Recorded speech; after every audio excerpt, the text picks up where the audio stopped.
પરમ પૂજ્ય Shri Ravishankar Maharaj charitable trust કવાસ દ્વારા 65 વર્ષથી વધુ વયના 55 વૃદ્ધ સિનિયર સિટીઝન માટે નિઃશુલ્ક ધાર્મિક યાત્રાનું આયોજન કરવામાં આવ્યું હતું। આ યાત્રા હજીરા કાંઠા વિસ્તારમાં પ્રથમ વખત આયોજિત કરવામાં આવી હતી।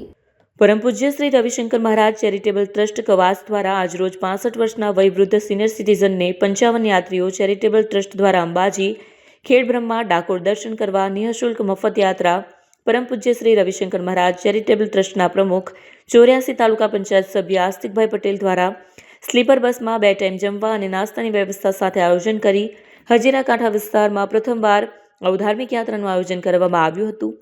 55 સિનિયર સિટીઝન યાત્રીઓ સવારે માતાજીના દર્શન કરી માતાજીની ધ્વજા ચડાવી આશીર્વાદ લેશે। આસ્તિકભાઈ બાબુભાઈ પટેલ। આસ્તિકભાઈ સિનિયર સિટીઝનને લઈને ક્યાં જાઓ છો અને કોના દ્વારા જાઓ છો?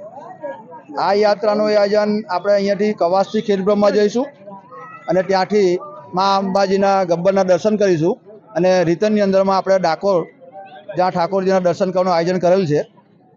આ યાત્રાનો મુખ્ય ઉદ્દેશ્ય આપણે આપણા ગામના જે સિનિયર સિટીઝનો છે અને શ્રી રવિશંકર મહારાજ ચેરિટેબલ ટ્રસ્ટ જે રવિશંકર મહારાજના 2001ની અંદરમાં જે સ્થાપના અને હવે 25 વર્ષ થવાના હોય એ અનુસંધાન પણ ખરું, તેમજ એ યાત્રામાં રવિશંકર મહારાજના જે વિચારો હતા કે આપણે જાતે ઘસાય અને ઉજળા થઈએ અને બીજાને પણ ખપમાં આવીએ એવા મુખ્ય ઉદ્દેશો, એમના મુખ્ય જીવન મંત્રો રવિશંકર મહારાજના ટ્રસ્ટના પ્રમુખશ્રી તરીકે અને રાજકીય ક્ષેત્રે તાલુકા પંચાયતના સદસ્ય તરીકે પણ જાહેર જીવનની અંદરમાં 25 વર્ષથી જે ક્ષેત્રમાં સેવા બજાવું છું તો એ ક્ષેત્રની અંદરમાં એક ધાર્મિક કાર્યનું ક્ષેત્ર પણ કાર્ય કરવાની એક પ્રેરણા મને મળી।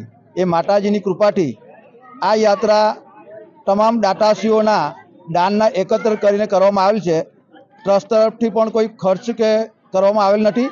આ તમામ યાત્રાઓ રહેવાનું, જમવાનું, ભોજનની વ્યવસ્થા બંને ટાઈમ અને નિઃશુલ્ક તમામ યાત્રીઓ પાસે નિઃશુલ્ક યાત્રાનું આયોજન કરવામાં આવેલ છે અને એનો એક પણ ખર્ચ જે કંઈ છે એ દાતાશ્રીઓને એકત્ર કરેલ છે, એને દાવ્યા છે અને એ દાતાશ્રીઓના સહયોગથી જ આ ગામજનોનો તમામ સહકાર